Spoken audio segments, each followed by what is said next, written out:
नमस्कार. धक्कादायक बातमी समोर येते. पोटाची खळगी भरण्यासाठी गेलेले 2 ऊसतोड मजूर ठार. सांगोल्यातील दुर्दैवी घटना पहा सविस्तर.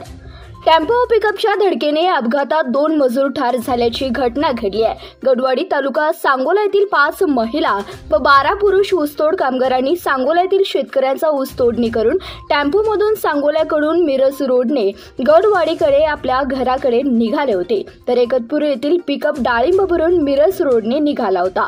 दोन्ही वाहनांची सायंकाळी 9:30च्या सुमारास सांगोल्यापासून 1 किलोमीटर अंतरावर जोराची धडक होऊन हा भीषण अपघात झालाय. यामध्ये दोघांचा बळी गेला असून 9 जण गंभीर जखमी झालेत. या अपघातामध्ये बाबुराव महादेव गोडसे वय 42 वर्ष, एकनाथ सोपान गडदे वय 53 वर्ष, राहणार गौडवाडी तालुका सांगोला अशी मृतांची नावे आहेत. सुजाता बापू हलदर, रेश्मा संजय ऐवळे, विमल भारत कांबळे, दामू राजाराम शिंगाडे, मैमुद्दीन मुलानी, गोरख सरगर, हर्षद काटे, हनुमंत श्रीरंग काटे, भारत विष्णू कांबळे, गणपत दत्तू अलदर सर्वजण गौडवाडी तालुका सांगोला येथील 9 जण गंभीर जखमी झाले आहेत. धन्यवाद. पाहत रहा CBS न्यूज मराठी.